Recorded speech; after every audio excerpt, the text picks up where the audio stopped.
Don't I need to be sedated during that procedure?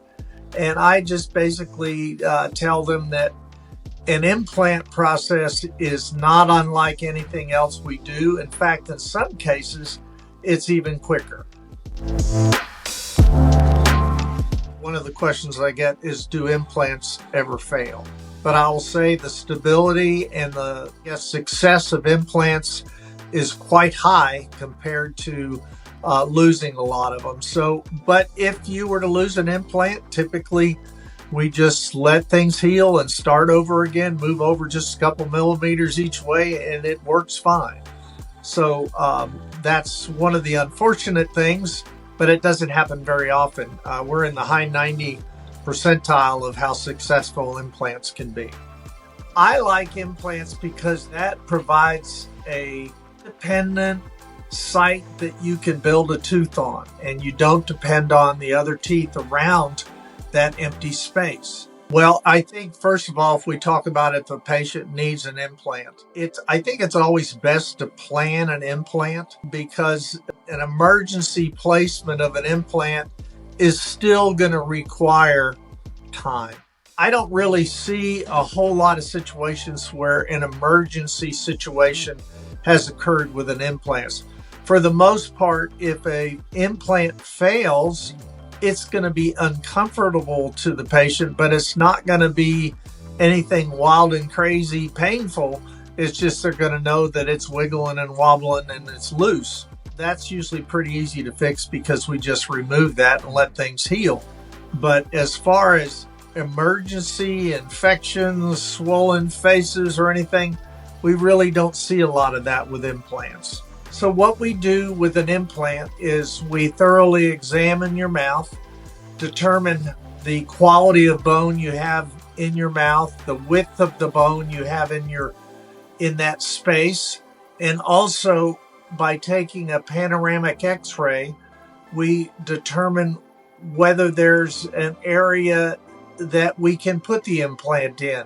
All in all, the panoramic X-ray gives us good image of where that implant will be placed. So when we go to place that implant, we make an incision on the top of your gums and kind of envelope open the gums so we can see the bone.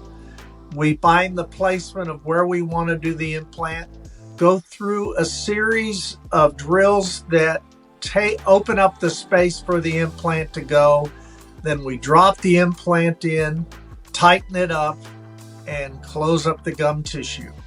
For the most part, it takes 4 months after we place the implant before we can load the implant. So if you think of the implant as just the root of the tooth, then before we put a tooth on it, it has to integrate or fuse with the bone in order for us to do that. We want that implant to be stable, which is very similar to one we do on an actual tooth, except we're screwing components into the implant that allow us to attach that when the crown comes back from the lab.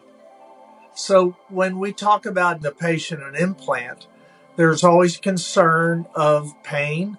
How long will it take? Many patients will say, how much discomfort is that going to be?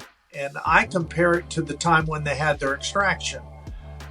This will be no way as uncomfortable as the extraction was.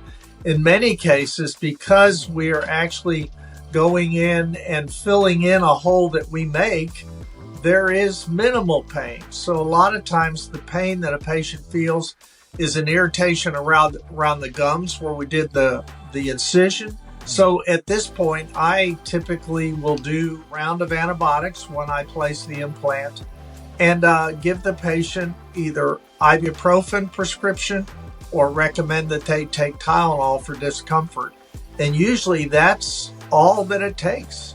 Implants can be used in a lot of different ways. We do that to replace a tooth, but we also can use implants to attach a denture. And so if, for example, we're making a lower denture, sometimes we'll do 2 or 4 implants and retrofit that denture to snap into the implants. Another option that I probably use more is implant abutment called a locator.